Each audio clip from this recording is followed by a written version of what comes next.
संत शिरोमणी निळोबाराय सांगतात, देवा मला संतांच्या भेटीची गरज आहे, तुझी नाही. या संतांची गरज, अशा संतांची गरज आहे. कल्पना करा स्वामीजी, विश्व ज्याच्या ताब्यात आहे त्या जगाच्या मालकाला परत जा म्हणणारे निळोबाराय, अधिकार किती मोठा असेल. देवा मी तुम्हाला ओळखत नाही. साधा पंचायत समितीला एखाद्या वेळेस निवडून आलेल्या माणसाला परिसरातल्या माणसानं रामराम नाही घातला तर त्याच्या पोटात डबा उठतो. साधा पंचायत समितीचा सदस्य, त्याच्या पोटात काशीफळासारखं गंडल येते. ते मोठं फळ असतं ना काशीफळ, देवडांगर काशीफळ, असं गंडल येतं त्याच्या पोटात. तो विश्व ज्याच्या ताब्यात आहे, या विश्वातले सर्व सर्व कोण्या दिवशी बटन दाबून वाजवायचे हे ज्याच्या हातात आहे त्याला निळोबाराय म्हणतात, मी ओळखत नाही तुला, मी संतांना ओळखतोय, मला संत पाहिजे. आणि त्या निळोबारायांचा अभंग आहे.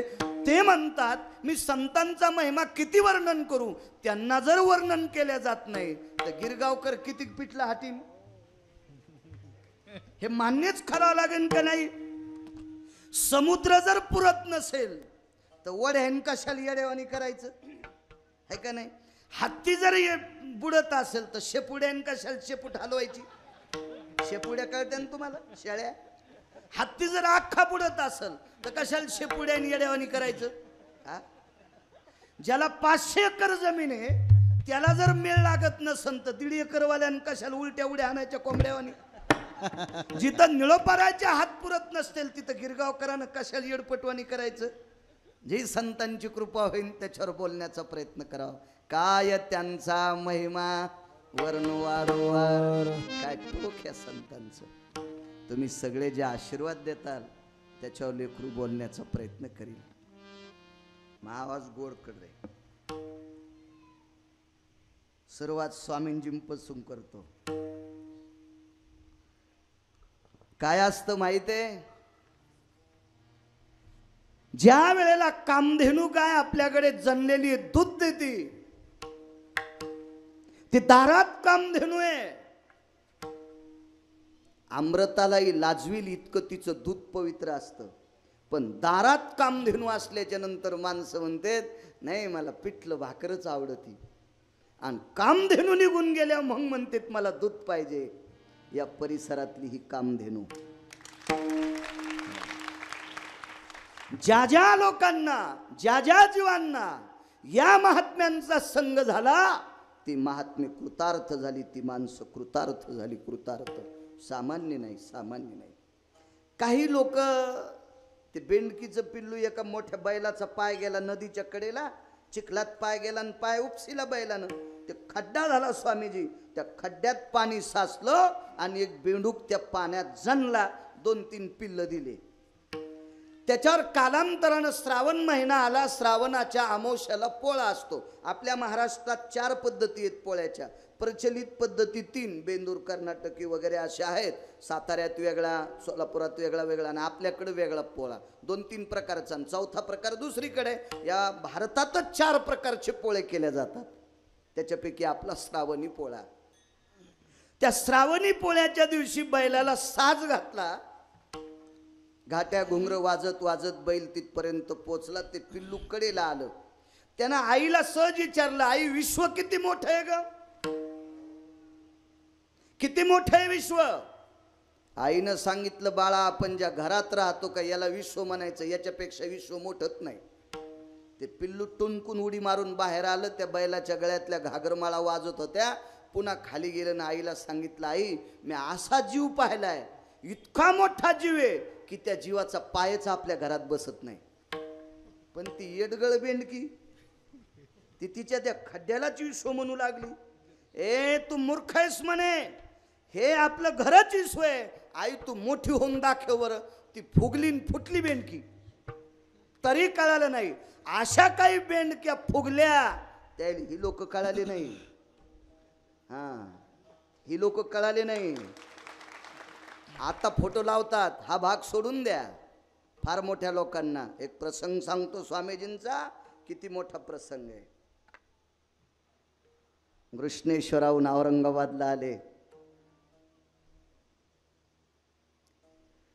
भगवान वैद्यनाथाच्या दर्शनाला जाण्याची इच्छा,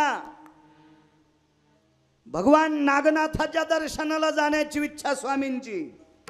त्यांच्या सोबत काही शिष्य मंडळ मध्ये गेल्याच्या नंतर त्यांच्यावर प्रेम करणारी काही भाविक मंडळी प्रथम श्रेणीच्या ही सर्वजण औरंगाबाद मध्ये उतरली. 4च लोक थांबतात. थांबली येऊन वरी 2 खाली. सर्वांची तिकीट काढलेली होती, पण त्या डब्यामध्ये सद्गुरू जनार्दन स्वामींचं तिकीट जो प्रथम श्रेणीच्या डब्यात होतं. प्रथम श्रेणीच्या डब्यात, ज्यांच्यामुळे आपण आनंदाचा स्वाद घेऊन रात्र आनंदात सर्व शिष्य मंडळ आपोआपल्या ठिकाणावर बसले. जवान या देशाची सुरक्षा व्यवस्थेमध्ये पायलट, वैमानिक, विमान चालक, काही भारतीय जवानांचा एका शीटवर झोपलेला होता. सर्वजण आपोआपल्या जागेवर बसले. स्वामींच्या श्रेणीच्या डब्यात प्रवेश केला. कालांतरानं तो नांदेड रहिवासी झाला. त्या नांदेडचा रहिवासी शीख समाजाचा बांधव एका शीटवर झोपलेला होता. काय साधारण रक्तांबर अंगाला गुंडाळलेलं. स्वामीजी त्या डब्यात गेले. यांना मुळात खऱ्या झोपा नव्हत्या. हे कपडा म्हणजे प्रत्यक्ष विस्तू आहे, प्रत्यक्ष अग्नी आहे. स्वामींचा वेश पाहिल्याच्या नंतर नास तया जाणे जे समोर बघण्याऐवजी तिकडे फिरवले. विचारलं. महात्माजींनी त्या डब्यात प्रवेश केल्याच्या नंतर नियमाने त्यांच्या काय नाही आमच्यासारखी शर्ट रिझर्वेशन होतं, पण आपल्या सोबतची काय असं असेल व्यवस्था ते पोतडं तिथं टाकलं आणि त्याच्यावर मांडी घालून भगवान शिवजीचं स्तवन करीत अंतकरणात सद्गुरू जनार्दन स्वामी बसले. जो शीख समाजाचा माणूस होता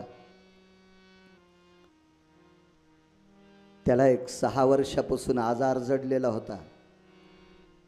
तो आजार होता लघुशंकेचा. त्याला 5-5, 10-10, 20-20 मिनिटाला स्वामीजी लघुशंका येत होती. तो उठायचा, त्या ठिकाणावर जायचा, बाथरूमला जायचा, लघुशंका करून पुन्हा येऊन झोपायचा. असं 7-8 वेळेस, 10-12 वेळेस झालं. पण त्या काही पगडीवाल्या पठ्ठ्यानं स्वामीजीला विचारलं नाही. नका विचारू द्या. पण थोड्या वेळानं तो पुटपुटला, क्या लोग आहे बोले, फुकट में मुफ्त में प्रवास करते हैं, फर्स्ट क्लास डब्यात बसावं यांनी, काही कळत नाही या लोकांना. असं तो हळू आवाजात पुटपुटत होता.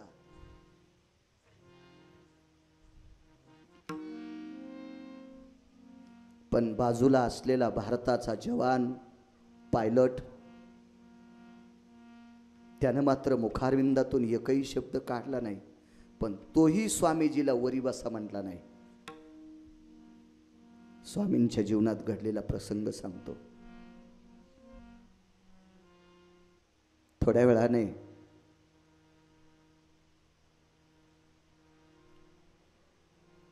त्या विमान चालकाच्या लक्षात आलं, वेश जरी साधा असेल, डोक्यावर जटांचा भार आहे,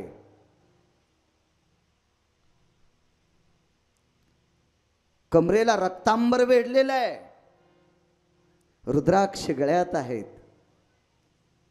त्या चेहऱ्याकडे बघितल्याच्या नंतर त्या वैमानिकाला, त्या भारताच्या जवानाच्या लक्षात आलं, ह्या साधूचं तेज पाहिल्याच्या नंतर जे सेन्सर त्याच्या अंतकरणात उमटत होते, त्यानं विचार केला कोणीतरी अधिकारी व्यक्ती असावा. खरं तर या डब्यामध्ये फुकट येणाऱ्या माणसांना शक्यतो टीसी तो गाईड येऊ देत नाही. आणि एवढं धाडस करून हा व्यक्ती आले, त्या अर्थी अधिकारी व्यक्ती असावा. आणि सहज पुटपुटलं, कोण आपण? या शरीराला जनार्दन नाव ठेवलेलं आहे. काय नाव आहे गोड बघा ना, जनार्दन. या शरीराला जनार्दन नाव ठेवलेलं आहे. जायचं कुठे? भगवान वैद्यनाथाचं दर्शन घेण्याची इच्छा आहे. भगवान नागनाथाचं दर्शन घेण्याची इच्छा आहे. से 50 भक्तांचा ताफा माझ्या सोबत आहे. कुठे आहेत ते? आपोआपल्या आसनावर बसलेले आहेत. तुम्ही या डब्यात आले? आपल्याकडे पर्ची आहे? हळूच करून स्वामीजी पिशवीतून पर्ची काढली. ती पर्ची बघितल्याच्या नंतर त्या पायलटचं अंतःकरण द्रवलं. अरे बाप रे, हक्कानं याच्यातलं अर्ध सीट या महात्म्याचं आहे आणि आपण सरळ पाय लांबून झोपलो.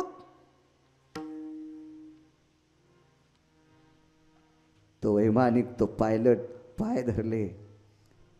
स्वामीजी महाराजजी बसा. स्वामींचे उद्गार आहेत, अरे आमच्यासारख्यांचे पाय धरण्यापेक्षा देवाचे पाय धरा. ही लीनता या सत्पुरुषांकडनं शिकायला पाहिजे. या सत्पुरुषांकडनं शिकायला पाहिजे. हा पायलट स्वामीजी स्वामींना बोलत असताना 2-3 प्रसंग, 2-3 वेळेस हा पुन्हा शीख समाजाचा माणूस लघुशंका करून आला. आणि काय त्याच्या मनात सद्बुद्धी आली काय माहीत, त्यानं स्वामीच्या चरणावर दंडवत घातला.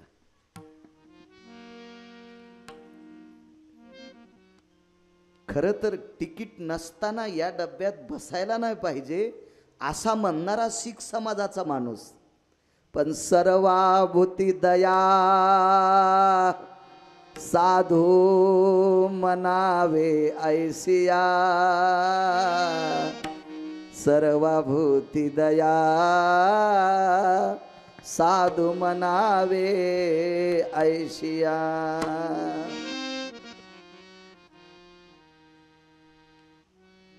पिशवीतली भूत काढली, त्याच्या कपाळाला लावली. डोळे पाण्याने डबडबले त्या व्यक्तीचे. सांगितलं, स्वामीजी गेल्या 5 ते 6 वर्षापासून मला मूत्रपिंडाचा त्रास आहे, स्वादुपिंडाचा त्रास आहे. वाटेल ते प्रयत्न केली, नाना प्रकारची औषधी वल्ली सेवन केल्या, वाटेल त्या वैद्याचे सल्ला घेतले, पण याच्यात काही गुण येत नाही. सद्गुरु जनार्दन स्वामींनी 2 बोटात विभूतीची चिमूट धरली, त्याच्या ओठावर टाकली. 2 कण जिभेला लागल्याबरोबर तो सारखा बोलत राहिला. त्याच्यावर 45 मिनिटं निघून गेले, तरी पण त्याला लघुशंकेला जायचं कामच नाही पडलं. कामच नाही पडलं.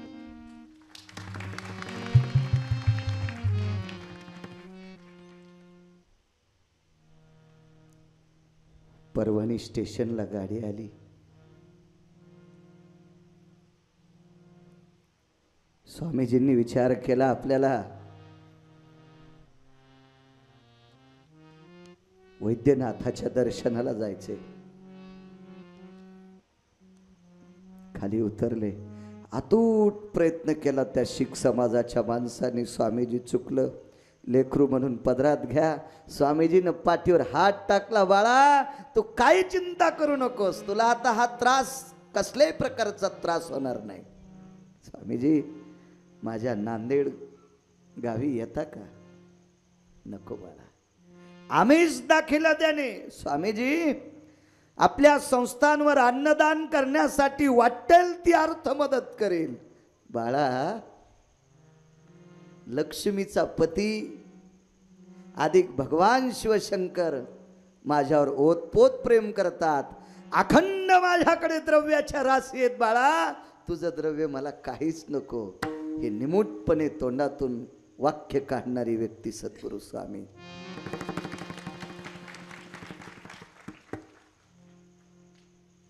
खाली उतरला तो पायलट. सद्गुरु स्वामींचे खडावा सगट पाय धरले, आलिंगन दिलं पायाला. तेवढ्यात शिट्टी वाजली, गाडी निघत होती. संदेशी मधात बसले. स्वामींनी हाताने पालवलं.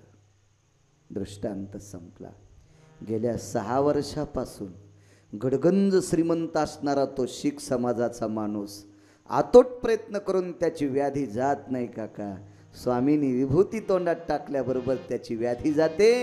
ही या लोकांची व्याप्ती. काय त्यांचा महिमा काय त्यांचा महिमा वर्णवार हरी काय त्यांचा महिमा वर्णवार काय त्यांचा महिमा वर्णवार हरी भक्त थोर मंडळी हरी भक्त थोरा भूमंडळी हरी भक्त थोरा भूमंडळी काय त्यांचा महिमा वर्णवार टाळा टाळा टाळा काय त्यांचा महिमा वर्णवार काय त्यांचा महिमा वर्णवार काय त्यांचा महिमा वर्णवार हरी भक्त थोरा भूमंडळी हरी भक्त थोरा भूमंडळी हरी भक्त थोरा भूमंडळी त्यांची अभितीची अर्थ ब्रह्मदीका त्यांची अभितीची अर्थ ब्रह्मदीका हरी भक्त थोरा भूमंडळी हरी भक्त थोरा भूमंडळी हरी भक्त थोरा भूमंडळी त्यांची अभेटीची अर्थ ब्रह्मदीका त्यांची अभेटीची अर्थ ब्रह्मदीका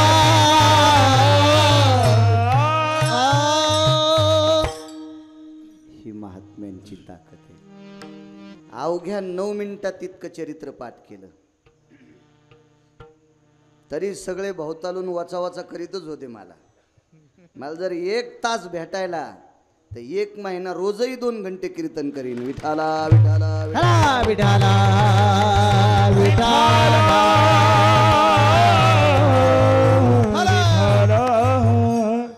स्वामीजी गिरगावकरावर तुमच्यासारख्या महात्म्यांचा कृपा आशीर्वाद आहे.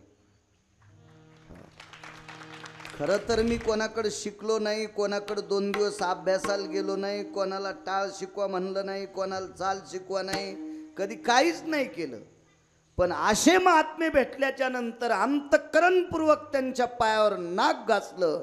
ही कृपा म्हणून मी महाराष्ट्रभर फिरतोय. हे मला हेच मोठं वैभव आहे की या संतांची कृपा किती मोठी आहे. सद्गुरू स्वामी राम नावाचे एक स्वामींसारखे एक महान भगवत भक्त सद्गुरू स्वामी राम 1949 ला एका पीठाचं शंकराचार्य पद त्यांनी भूषवलं. स्वामी राम सद्गुरू जनार्दन स्वामींसारखी व्यक्ती. अशी महान महात्मे एके दिवशी स्वामीराम नर्मदेच्या तीरावर अनुष्ठानाकरता बसले. सांगितलं शिष्याला, बाळा करीत हे अनुष्ठान. स्वामी शिवगिरी स्वामींचा रतनभाऊ मी बालपणातला फोटो पाहिला. सद्गुरू जनार्दन स्वामीच्या उजव्या बाजूला बसलेले आहेत.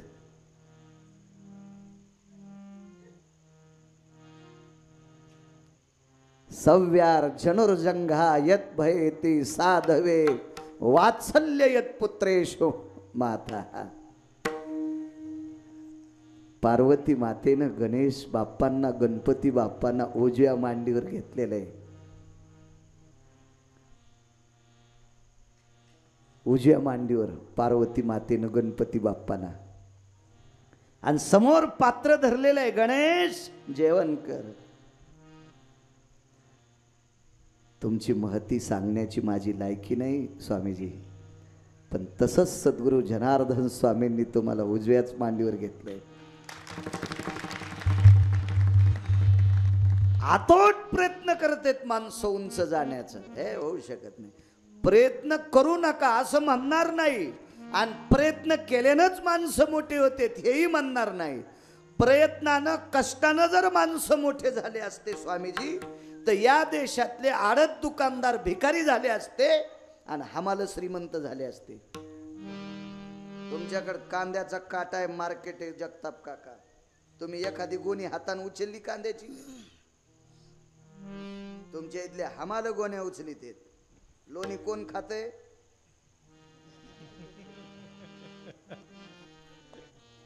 हे सगळा नशिबाचा खेळ.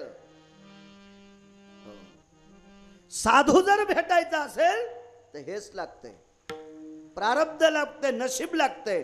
अन्न मान धन हे तो प्रारब्धाधीन. मग मला सांगा, भाकरी जर नशिबानं भेटत असेल, द्रव्य जर नशिबानं भेटत असेल, तर साधू तुरीच्या पाट्यात भेटेन का? कांद्याच्या रानात भेटन का? द्राक्षाच्या बागात भेटन का? नाही. हे सुद्धा ललाटीनं. हे प्रारब्ध मागच्या खूप जन्माचं भक्तीचं गाठोडं शिवगिरी स्वामीजी तुमचं आहे. म्हणून असे महान भगवत भक्ताची मांडी तुम्हाला सापडली. हे मी सांगत नाही, शास्त्र सांगतंय. तोया भावा सापडला. तो का म्हणे होता ठेवा, आणि तोया भावा सापडला. तो भाव तुमचा होता, तो ठेवा होता स्वामीजी. म्हणून असे सद्गुरू तुम्हाला लाभले. विठाला विठाला विठाला विठाला. स्वामींनी शिष्य नर्मदेच्या तीरावर तपश्चर्या करता बसविले. जा म्हणे, पवित्र नर्मदेचा तट आहे, त्या तटावर तू अनुष्ठान कर.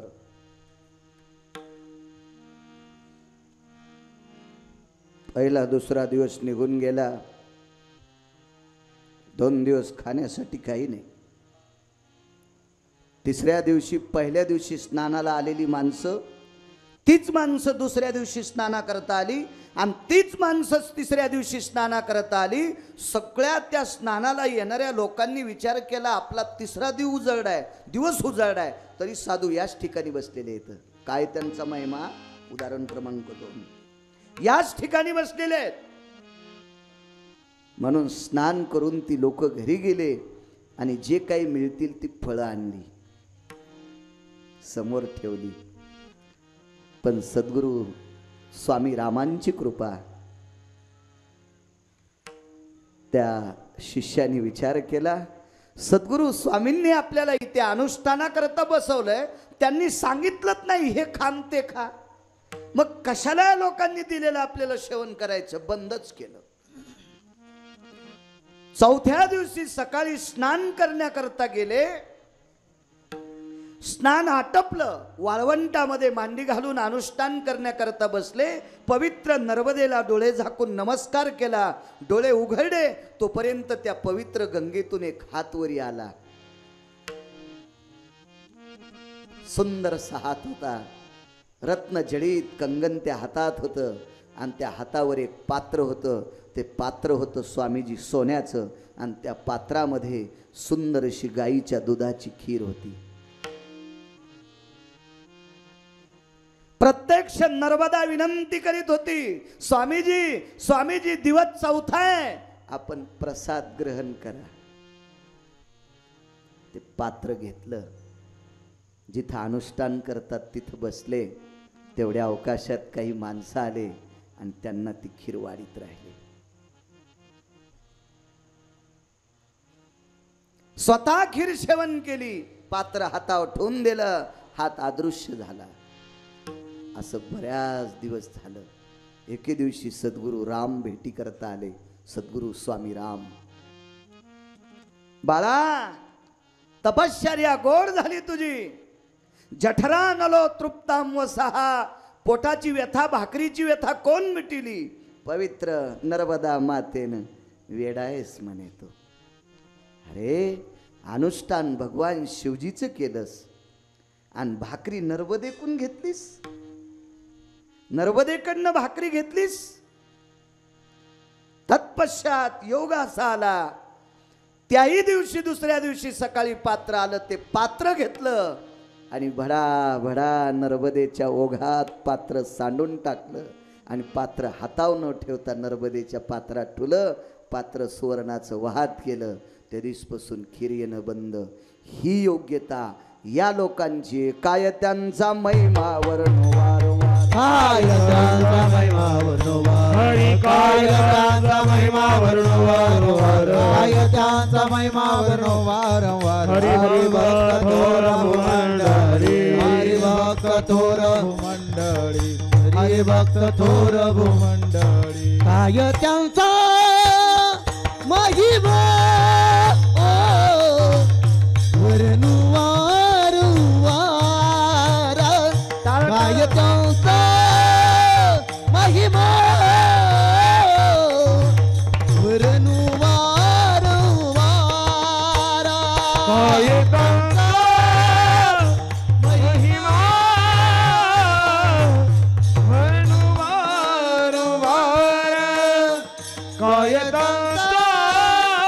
महिमा वर्णवार काय त्यांचा महिमा वर्णवार काय त्यांचा महिमा वर्णवार काय त्यांचा महिमा वर्णवार काय त्यांचा महिमा वर्णवार काय त्यांचा महिमा वर्णवार हरी भक्त थोर भूमंडळी हरी भक्त थोर भूमंडळी उठांची भेटीची अर्थब्रह्मदिका उठांची भेटीची अर्थब्रह्मदिका हरी भक्त थोर भूमंडळी हरी भक्त थोर भूमंडळी त्यांची भेटीची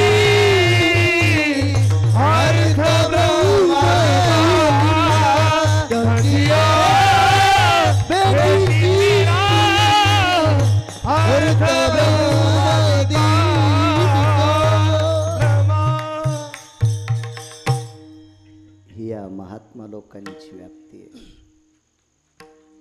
मगाशी बोलता बोलता राहिलो, सद्गुरू जनार्दन स्वामी औंढा नागनाथला गेले.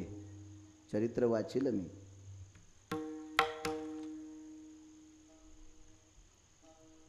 तिथे नागनाथाचं दर्शन घेतलं आणि बाहेर मंदिराला प्रदक्षिणा करत असताना छोटंसं मंदिर दिसलं. ते संत शिरोमणी नामदेवरायांचं.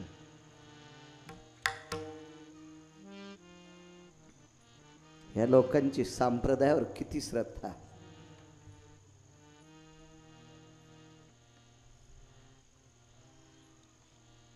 चरित्रात गोड वर्णन आलं. झोळीत हात घातला आणि मुठीत जेवढे पैसे असतील तेवढे पेटीत टाकून दिले आणि नागनाथाला सांगितलं, नागनाथा, संप्रदायाचा प्रचार करणारा महान योगी नामदेवराय, मंदिर फार छोटे रे. नागनाथा, तुझं मंदिर फिरवायची ताकद आज नामदेवात आहे. या महात्म्याचं मंदिर व्हावा. आणि ती मुठभर पैशाची पोटळी नागनाथाच्या पेटीत टाकून दिली. काय लौकिक असेल या लोकांचं, काय वैभव असेल. आता 4.5 कोटीचं संत शिरोमणी नामदेवरायाचं मंदिर होत आहे. किती तमाम वारकरी महाराष्ट्रात फिरत असतील, पण कोणाच्याही मनात ती कल्पना नाही. मला इतका स्वाभिमान वाटला ते चरित्र वाचून. संत शिरोमणी नामदेवरायांनी ज्या ठिकाणी कीर्तन केलं तिथं कीर्तन करायची परंपरा. मी कलेक्टरशी वाद घातला. 2-3 माणसं घेतली जवळा बाजारची, ऐक नाही रे. कलेक्टरशी वाद घातला, तहसीलदाराशी वाद घातला आणि दर महिन्याच्या मधल्या वारीला, पांडुरंगाची वारी सोडून मधल्या वारीला औंढा नागनाथाला कीर्तन. त्यांनी विचार केला कीर्तन चालवायचं असेल तर पैसे मिळणं अद्याप नाही. ज्याला कीर्तन करायचं इथं त्याला बुक्का सुद्धा लावल्या जाणार नाही. कुठल्याही पक्वाद्याला रुपये नाही, कुठल्याही गायकाला रुपये नाही. आज गेली 2.5 वर्ष झाली जगताप काका ती परंपरा इतकी कायमस्वरूपी आहे. वर्षभराचे कीर्तनकार म्हणते तर आम्हाला कीर्तन द्या. मला आज इतका स्वाभिमान वाटला ते चरित्र वाचून.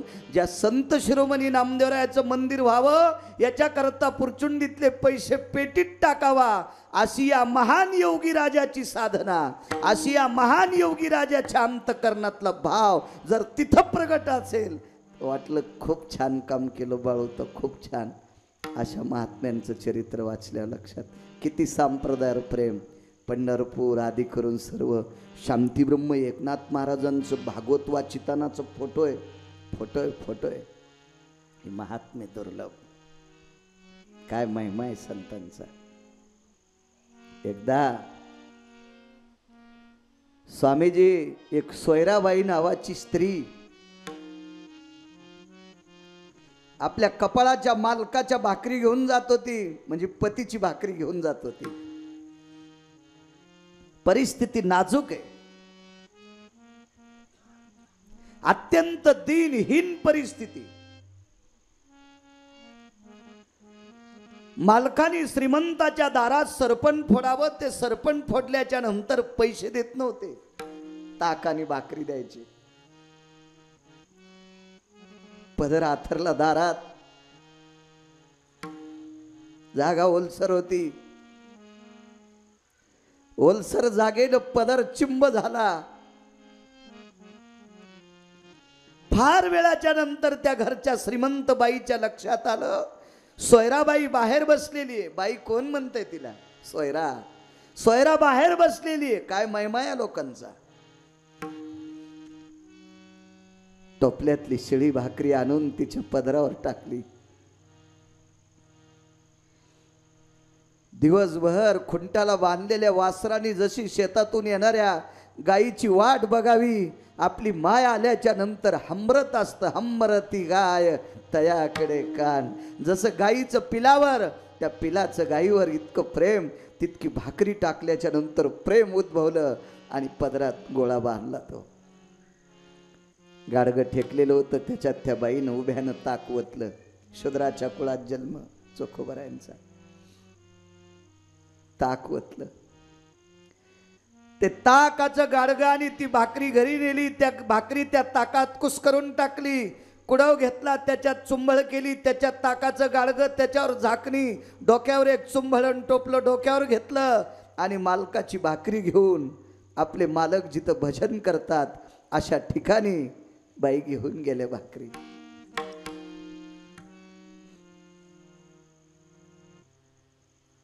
आवाज दिला, धनी धनी धनी. हा शब्द कानावर आल्यावर डोळे उघडले. पाहिलं तर आपली पत्नी समोर आहे. सोयरा आलात? होय. आहो जाऊ बोलायची बायकांना माणसं, तो काळ होता. आला सोयरा? आले मालक. जेवायला आणलंय तुम्हाला. ठीक आहे.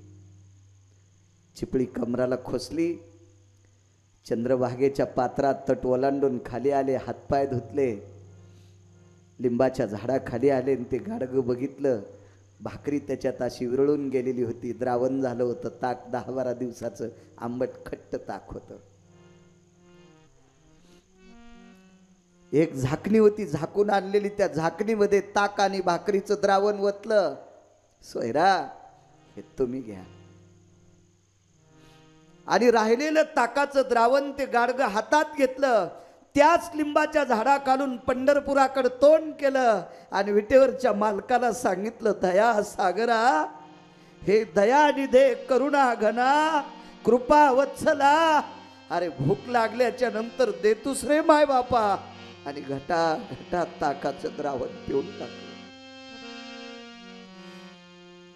पत्नीला सांगितलं, सोयरा पिऊन टाका इतकं.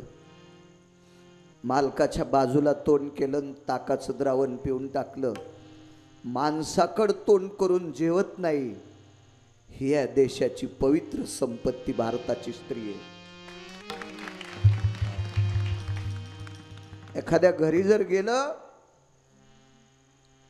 एखाद्या वयस्कर म्हातारी आमच्या बाजूला बसली असती, आम्हाला चहा दूध कॉफी काय असेल दिलं असेल, तोही वाटी तिला दिली असेल, तर ती वयस्कर या भारतातली स्त्री दारा घरी आलेल्या पुरुषाकडे पाठ करून भिंतीकडे तोंड करून ते दूध आणि चहा पिते. इतकी पवित्र संस्कृती या देशाची आहे, इतकी पवित्र संस्कृती. चंद्रभागेच्या कडेला दोघं पती पत्नीच आहेत, तरी पण मालकाकडे पाठ केली आणि ती झाकणीभर ताक आणि भाकरीचं द्रावण पेलं. काय अधिकार असेल माझ्या सोयराई साहेबांचा. थोडा वेळ विराम झाला. सहज विचारलं, स्वामी धनी मालक, बघा ना बाळू महाराज कीर्तन करते, तर त्याला किती लोक हार घालतेत, बुक्का लावतेत. मी नव्हतो त्या काळात, पण येरी सांगायलो. धनी मिळालेल्या वेळामध्ये अहोरात्र भजन करतात. कधी या पंढरपुरातल्या मालकाने तुम्हाला बुक्का लावलाय?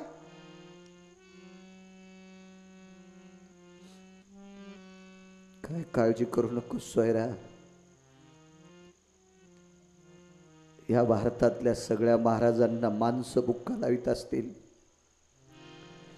एक न एक दिवस मला विटेवरचा जगाचा बाप मला बुक्का लावील असं बायकोला सांगून गेले.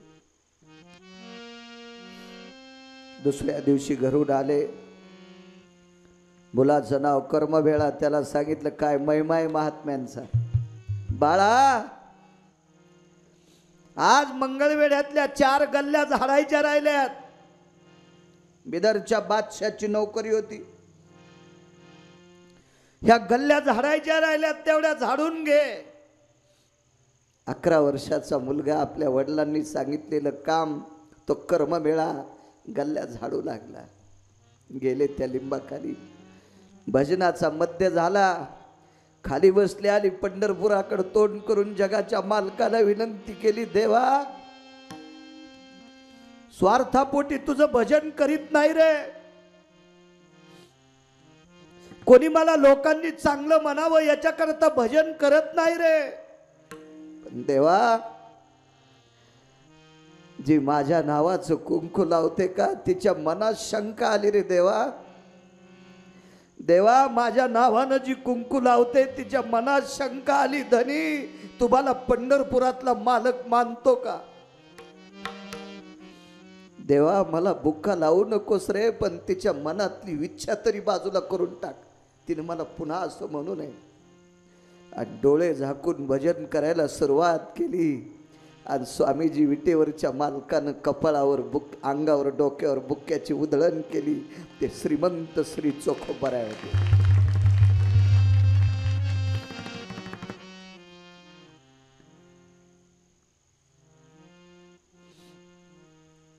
असा सिद्धांत सापडला.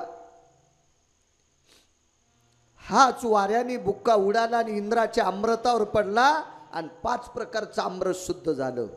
असा सिद्धांत आहे. इतकी मोठी ताकद या योगी महात्म्यांची. दुसऱ्या दिवशी भाकरी घेऊन आले. सोयराबाई विचारलं, धनी हा परिसर सुगंधी झाला काय? सोयरा, माझ्या विटेवरच्या मालकाने मला आज बुक्का लावलाय.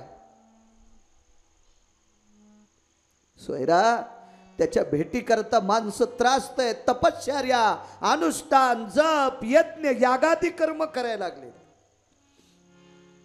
आज तो मला पावलाय. आणि त्यावेळेला सद्गुरु स्वामीजी एक अभंग लिहिला चोखोबरायाने. जयासाठी तप धावा तो हा उघडाची पाहावा. जयासाठी यज्ञ तप तो हा मदनाचा बाप. तो अभंग केला चोखोबरायाने पुन्हा. शेवटी स्त्रीचं अंतःकरण थोडंसं नाजूक असतं. सोयराबाईनं सांगितलं, धनी तुम्हाला विटेवरच्या मालकाने बुक्का लावला हे तुम्हाला आणि मला माहित आहे. जगाला काय माहिती आहे?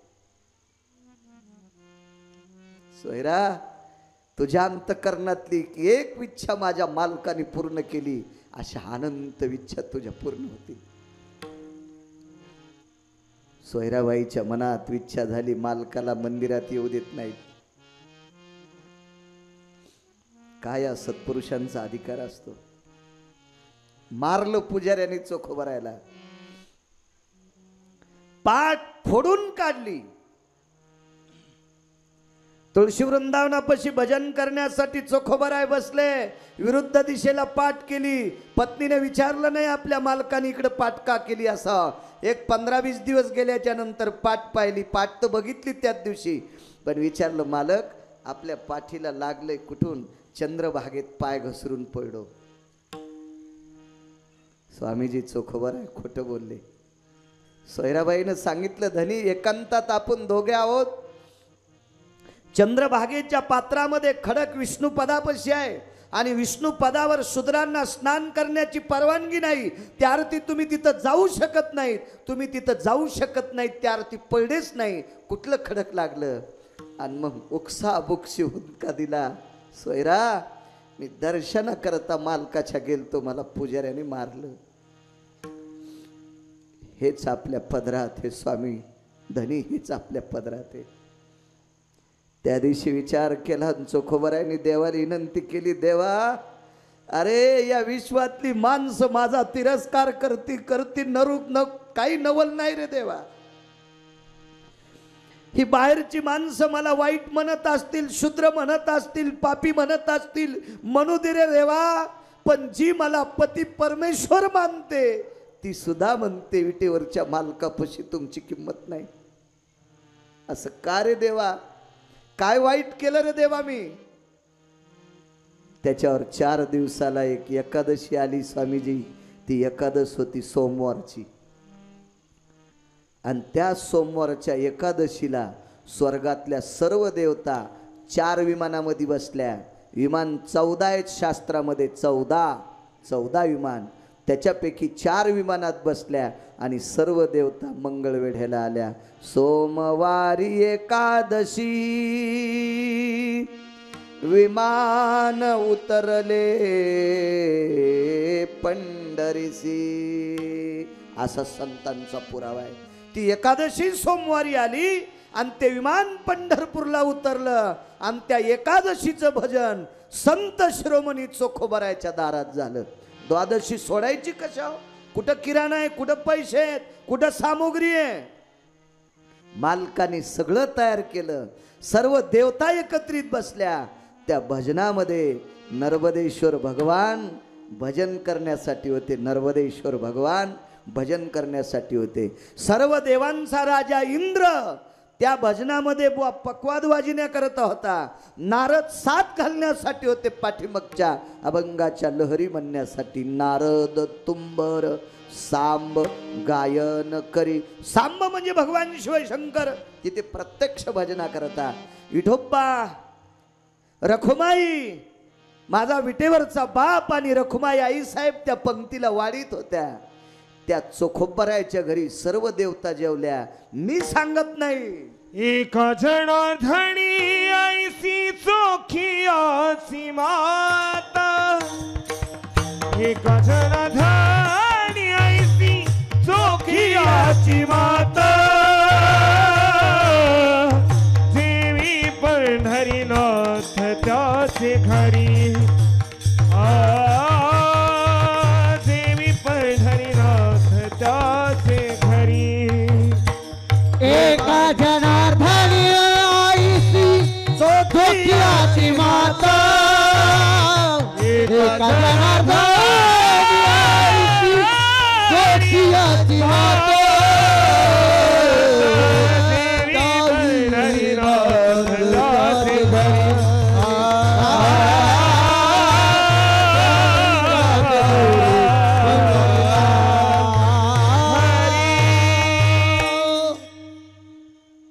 त्या जनार्दन स्वामींचे शिष्य संत एकनाथ महाराज आणि त्या समाधीतला गोड ओलावा या स्वामींकडं. महाराज सद्गुरू जनार्दन स्वामींचं वास्तव्य तिथं झाल्याच्या नंतर घृष्णेश्वराचा कळस लखलखत होता, कळस लखलखत होता.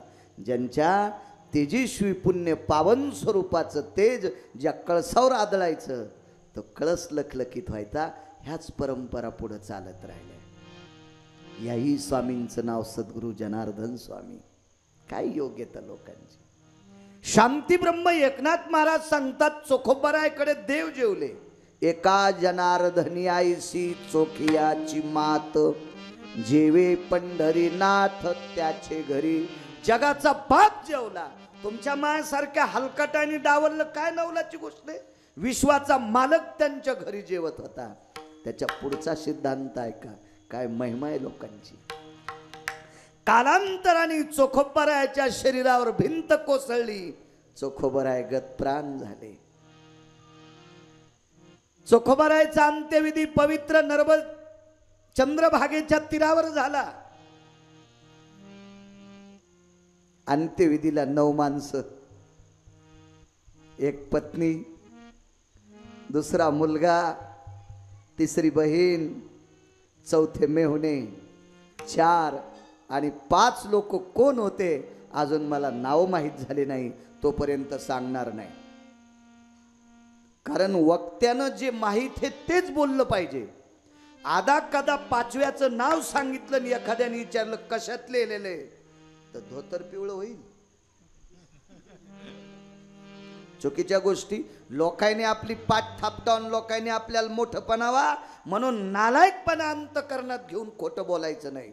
जे आहे ते वक्त्यानं या गादीवर, नारदाच्या गादीवर आहे नाही ते खोटं बोललं. त्याच्या गळ्यात 100 जरी तुळशीच्या माळीन रुद्राक्षाच्या असल्या, तो जर खोटं सांगत असेल तर असं समजायचं गाईचं मांस खाल्लंय त्यानं. असा शास्त्रात 3 श्लोकाचा पुरावा आहे. विठाला विठाला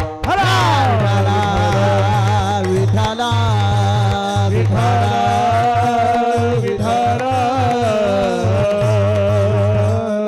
अंत्यविधी आटपला.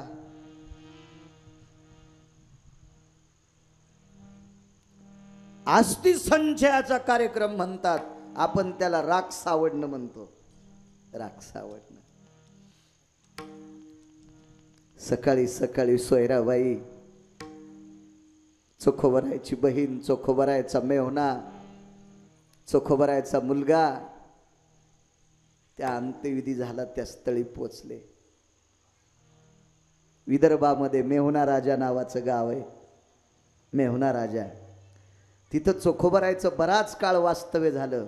म्हणून शासनानं 4.5 कोटी रुपयाचा निधी चोखोबरायचं मंदिर बांधण्यासाठी मागच्या 7-8 महिन्यापूर्वी बहाल केला. 2च लोकांचे मंदिर वंचित होते. एक नामदेवरायचं आणि एक चोखोबरायचं. दोन्ही मंदिर होतात. योग असा आला,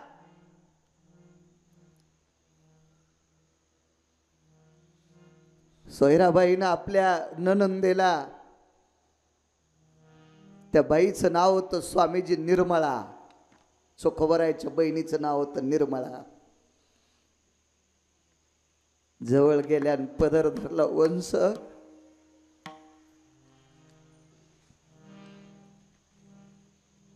मी जसे हळदीच्या अंगण आले तसे मालकाला मंदिरात कोणी येऊ दिलं नाही. आणि माझ्या आज कर्ममेळाच्या हाताने माझ्या मालकाच्या अस्थी चंद्रभागेत टाकावा अशी इच्छा झाली. पण आपण यायच्या अगोदरच अस्थी कोणीतरी नेल्या.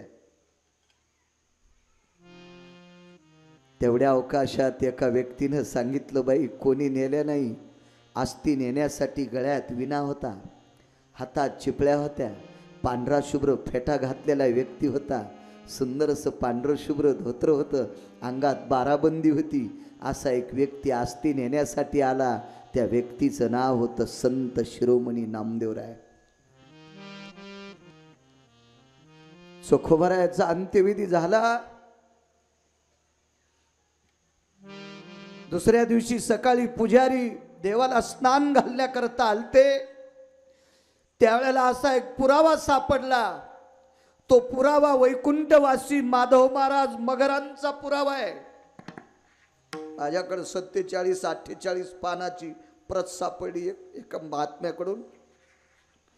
वैकुंठवासी माधव महाराज मगर म्हणतात, चोखोबारायचा अंत्यविधी झाला त्या दिवशी रात्री जगाचा मालक रडत होता.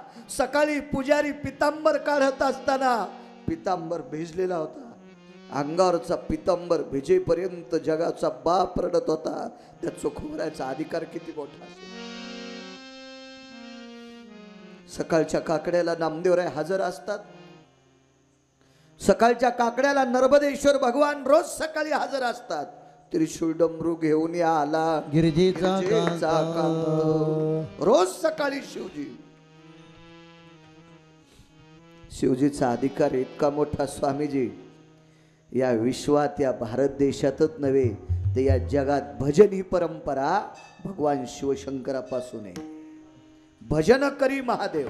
राम शंकराच्या अगोदर भजन कोणीच केलं नाही.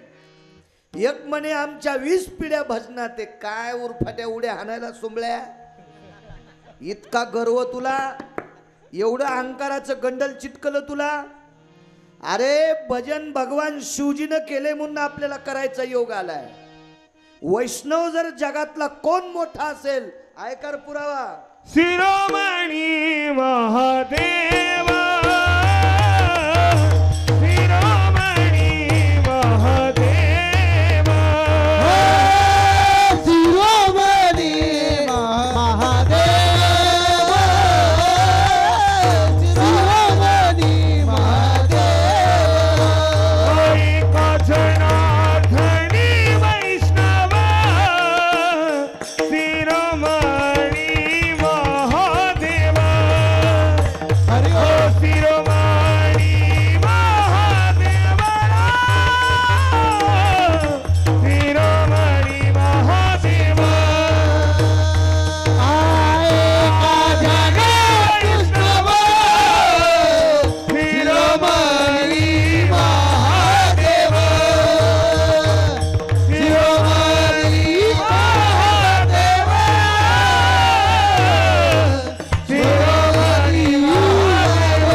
वैष्णव आणि शिरोमणी महादेव.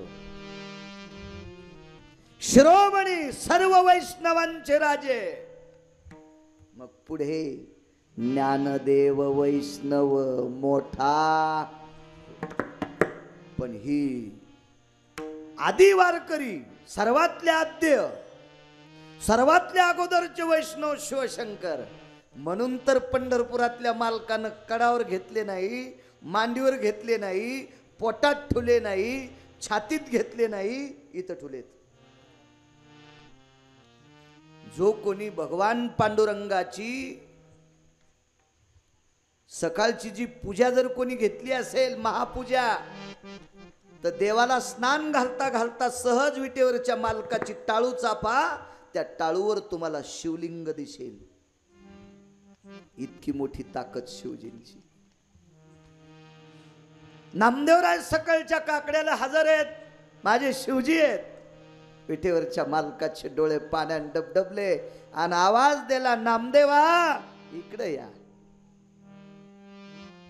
काय प्रभू, माझ्या चोखोबाराच्या आस्ती घेऊन या. काय त्यांचा महिमा सांगतोय.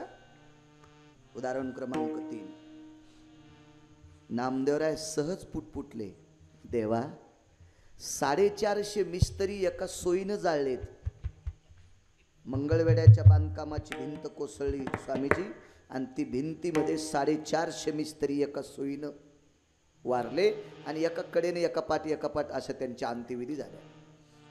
तर नामदेवराय सहज पुटपुटले माझ्या पिठेवरच्या मालकाला, प्रभू आता एवढ्या लोकांमध्ये याच ठिकाणी चोखोबाराय जाळलेत आणि ह्या आस्ती चोखोबारायच्या अशा कशा ओळखायच्या. तर त्याचा एक पुरावा आहे. बापू तुला पाठ नाही, उद्याला सांगतो, याच्या नंतरच्या कीर्तनात तो म्हणायचा. आणि मी का गुत्त थोडंच घेतलं आहे का नाही तुला. नामदेव आस्ती ते पुढचं पेरायच्या आधी रासण्या नको.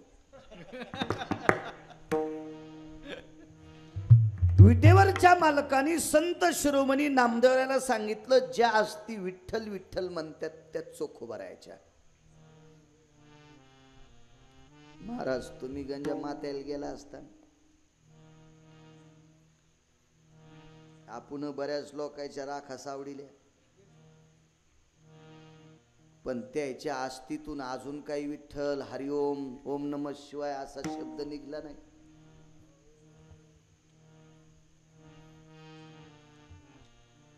अशा सद्गुरु महात्म्यांच्या समाधीला श्रद्धेनं कान लावा, त्याच्यातून ओम नमः शिवाय आवाज येईल. पण त्याचं कारण सांगतो तुम्हाला. कुठलंही औषध खात असताना स्वामीजी पथ्य असते. सर्दी झालेल्या माणसाला डॉक्टर गोळ्या देत असतो, पण तो सांगत असतो आंबट खाऊ नका, असं पथ्य असतंय.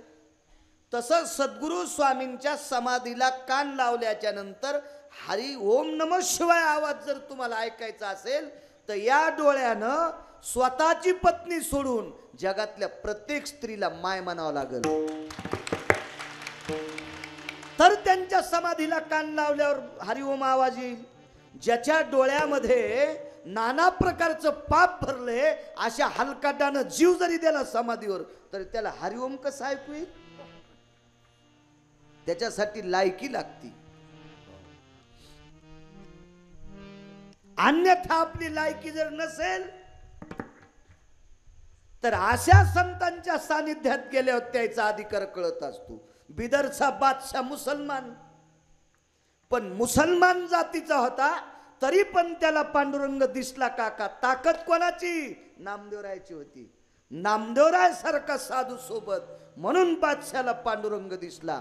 उलट त्या नामदेवरायाचे सासरे बिदरच्या बादशाच्या इथं सरदार होते, आणि बिदरच्या बादशाला त्या सरदाराला सांगितलं, बापू सोयरिकीला लय मोठा माणूस आलाय, पोरगी देऊन टाक. जगाचा बाप नामदेवरायाच्या लग्नासाठी मुसलमानाच्या घरी दोनदा गेला, एकदा सोयरिकीला आणि एकदा अक्षदा टाकायला. म्हणून बिदरला पादुका आहेत पांडुरंगाच्या. पांडुरंग अहो किती बी नास्तिक असू द्या ना, चांगल्याच्या सानिध्यात गेला की आस्तिक होती. वाल्यानं किती माणसं मारले मला तरी सांगता येत नाही रतन भाऊ. हे मनोज मी नाही सांगू शकत. मी 170 ग्रंथ वाचले बाबाजी. फुगीरपणा मुळीच नाही, ही माही ताकदच नाही. कुठंतरी तुमच्यासारख्या संतांची कृपा झाली म्हणून मला ते वाचण्याचा वेध लागले. हो, काही काही न पेपर वाचू वाचू महिन्याला चष्मे बदलायलेत. देवाईनं त्याला ते वाचवायचे वेध लावले. हो, माझ्याकडं अजून पेपर नाही. गळ्याची शपथ, याच्या पलीकडची शपथ कोणती घालू? मी पेपर लावला नाही अजून, खपक्या मोबाईल घेतला नाही. हो, तरी मला इसी स्पीड आहे विचारा संताच्या. आता तुम्ही दाखवलेलं पुस्तक असं चालून काढणार, फोन केला की तुम्हाला एखादी पिढी सांगणार. इतकी सरस्वतीची कृपा झाली या मेमरी कार्डावर, म्हणून खेळ जमला.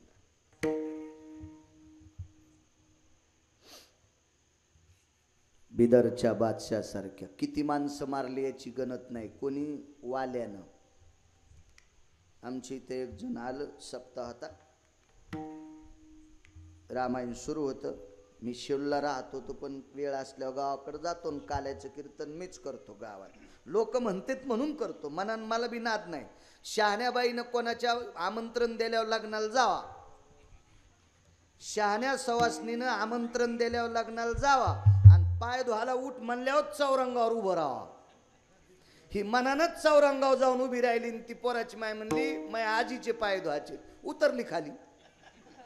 तशी मी सवाशीन नाही, लोक म्हणतात म्हणून मी करतो. गेलो रामायण ऐकायला. आता ऐका बरं का, काय त्या ठिकाणी वाल्याचं चरित्र बरं का, आणि काय तो वाल्या सांगायचा बरं का, आणि कसा तो वाल्या होता बरं का, आणि काय त्या वाल्याचं सांगू तुम्हाला बरं का. आता ऐका बरं का, आणि त्या ठिकाणी बरं का, आणि अशा प्रकारे मी कौरव प्रकारात पिठला टिटू सुबल्या. अशा प्रकारे आता सांगतो मग आम्हाला का उद्या सांगतो काय. आणि काय तो वाल्या माणसं मारायचा बरं का. एक माणूस मारल्याच्या नंतर मौरी सारखा खरा रानात टाकायचा बरं का. अशा 7 रान मौऱ्या भरल्यावर का मी वाचून सांग जाय रे. माणसं मरतील रे अशानं. वेदा पुनित भयानम शास्त्र पुनित वर्चस्विती एन अष्टादश पुराण भयो नित्यान महर्षिं हिंसाचार जायते. शास्त्र वेद पुराण वेडे झाले यानं किती माणसं मारले अजून त्याला मेळ नाही. तर गिरगावकरांनी कशाला पिठलं हाचायचं. इतके माणसं मारले इतका पापी वाल्या. पण तुमच्या सारख्या 6व्या क्रमांकाचा संन्यासी त्या संन्याशाचं नाव देवर्षी नारद. कृपा झाल्याबरोबर वाल्याचा वाल्मिक ही ताकद. नामदेवराला सांगितलं जे आस्ती विठ्ठल म्हणतात त्या आस्ती घेऊन या. मला सांगा बाकीच्यानं जर चोखोबरायच्या आस्ती कानाला लावल्या असत्या तर विठ्ठल म्हणल्या असत्या का. आस्ती विठ्ठल म्हणतच होत्या पण हलकटाच्या कानाला कशा ऐकू येत्या महाराज. शक्य नाही. त्याला कान बी चांगलेच लागतील ना पवित्र ऐकिणारे. हा कानात गुंड्या घालेलीत काही काही माणसं मागून त्यानं गाडीनं उडीलं तरी त्याला आकली येईन. आणि त्याच्या मोबाईल मध्ये किती पाप भरलेलं आहे ते देवाला पण कळत नसल. त्याच्या पण तराजूत मोपता येत नसल. इतकं पाप आणि इतकं घाण कानानं ऐकल्याच्या नंतर कशा त्या असती विठ्ठल याच्या कानाला ऐकू येत. ते नामदेवराय होते जन्माला आल्याबरोबर त्यांची जीभ नाम घेत होती. नाम इतका अधिकार. नामदेवराय पुत्र झाला स्वामीजी तर विचारलं नाव काय ठेवायचं. तर म्हणले जनाबाईला विचारा. जनाबाईला विचारा. जनी मने नाम देवा नाम नारायण ठेवा. तो इडा माधा नावाचे पुत्र नारायण नामानं घोकीत होते म्हणून नाव नारायण ठेवा. काय जनाबाईंचा अधिकार. असे अधिकारी कुटुंब. आणि मग नामदेवराय गेले तिथं आस्ती उभ्या राहत होत्या. आस्ती अशा उभ्या राहिल्या आणि उभ्या राहिलेल्या आस्ती पुन्हा खाली पडत होत्या.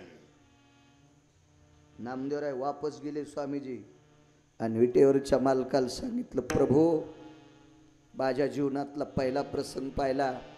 मला बघितल्याच्या नंतर आस्ती अशा उभ्या राहत होत्या आणि पुन्हा आडव्या पडत होत्या. याचा अर्थ काय. जगाच्या मालकाने विटेवून खाली उडी टाकली आणि नामदेवरायला मिठी मारली. नामा तुम्ही वारकरीत म्हणून वारकऱ्याला चोखोबारायच्या आस्ती दंडोत घालायला. आस्ती दंडोत घालीत होत्या. काय अधिकार असेल तो. गेले नामदेवराय आस्ती धरल्या.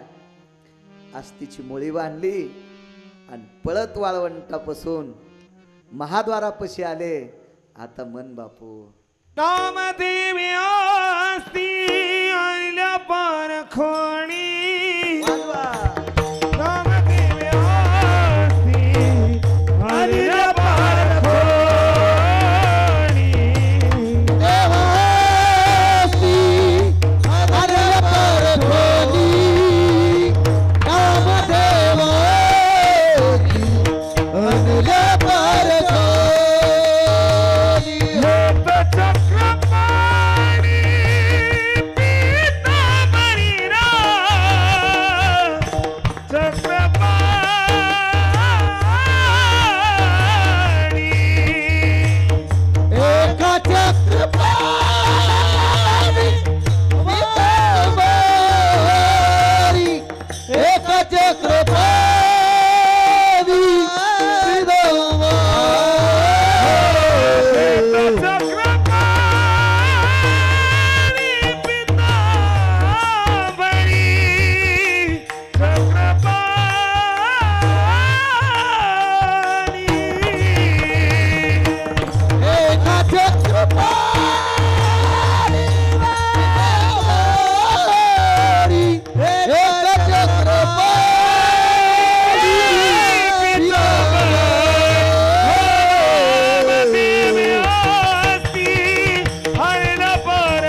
आणल्या परखोणी नामदेवा सी आणल्या